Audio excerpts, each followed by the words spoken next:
So guys, let's discuss this question. Question is, why are price and quantity index number constructed? Price और quantity index numbers दो type के यहाँ पर पूछे हैं हमसे. First is price index number. ठीक है, पहला जो है वो है प्राइस इंडेक्स नंबर, जिसको हमने अपनी सिंपल भाषा में जो अभी हमने DPP 1 जिसने देखी होगी ना, या जिसको पता होगा सिंपल इंडेक्स नंबर जिसे बोलते हैं. सिंपल इंडेक्स नंबर जो हम कैलकुलेट करते हैं, ठीक है, बाय एग्रीगेट मेथड हो या average of price relative method हो, दो मेथड से हम सिंपल इंडेक्स नंबर कैलकुलेट करते हैं, उसी को प्राइस इंडेक्स नंबर भी बोलते हैं, सिंपल इंडेक्स नंबर को ही. एंड क्वांटिटी इंडेक्स नंबर को हम, और जो क्वांटिटी इंडेक्स नंबर होता है उसको हम कॉम्प्लेक्स इंडेक्स नंबर्स भी बोलते हैं. ठीक है, तो अब कॉम्प्लेक्स इंडेक्स नंबर्स बोल लो या कंज्यूमर इंडेक्स नंबर बोल लो, एक ही बात है. बट वो अभी यहाँ पर ये पूछा गया है कि ये नहीं पूछा गया कि इनका फॉर्मूला क्या है या क्या चीज़ है. ये पूछा गया कि why these price index number and why these quantity index number is calculated. Reason पूछा गया इनके कैलकुलेट करने का. तो the reason for constructing a simple और a price index number is to study the changes, is to study the changes in the price levels of two time periods, of two time periods. Two time periods एक इसमें वो होता है ना, price of base year and price of current year.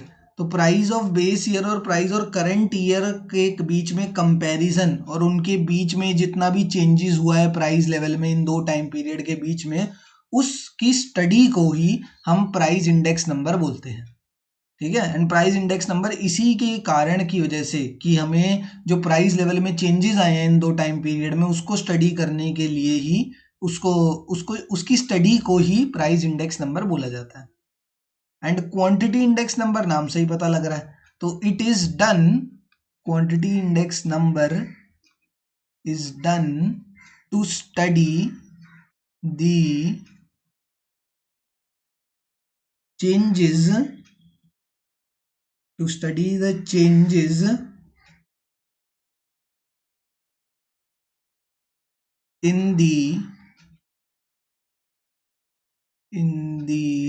level of outputs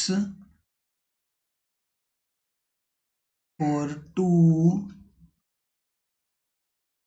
two different time periods. ठीक है, अब इसमें टू डिफरेंट टाइम पीरियड्स में quantity of base year, quantity of current year, price को भी कंसीडर करा जाता है. जब हम क्वांटिटी इंडेक्स नंबर निकालते हैं ना, तो उस टाइम पर प्राइस को भी कंसीडर करा जाता है. But basically why quantity index number is calculated, तो it is calculated to study the changes in the level of outputs for the two different time periods. ठीक है, दो डिफरेंट टाइम पीरियड्स में आउटपुट में कितना चेंजेस आया है. ये था इनिशियल आउटपुट या फिर इसको बेस ईयर आउटपुट भी बोल सकते हैं, एंड ये करंट ईयर आउटपुट है. ठीक है, इसको करंट ईयर आउटपुट बोलते हैं. तो इन दोनों आउटपुट में क्या चेंजेस आए हैं उसको बोला जाता है क्वांटिटी इंडेक्स नंबर. एंड जब हम प्राइस लेवल में चेंजेस की बात करते हैं तो उसको बोला जाता है प्राइस इंडेक्स नंबर. ठीक है, थैंक यू.